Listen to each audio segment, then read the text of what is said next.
રાજકોટમાં એક જ પરિવારના સભ્યોએ સાથે ઝેર પીધું. નમસ્કાર, સ્વાગત છે આપનું આરબી ન્યૂઝના ટોપ 10 સમાચારમાં. હું અશ્વિન રાઠોડ. રાજકોટમાં સામૂહિક આપઘાતનો પ્રયાસ.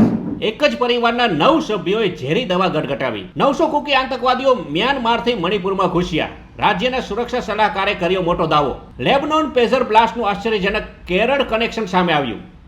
રિન્સન જોન્સની કંપની પર પેઝર સપ્લાયની આશંકા. સુરતમાં મોટી રેલવે દુર્ઘટના ટળી. કોઈએ 1.5 કિલોમીટર સુધી 71 પેડ લોક કાઢી નાખ્યા.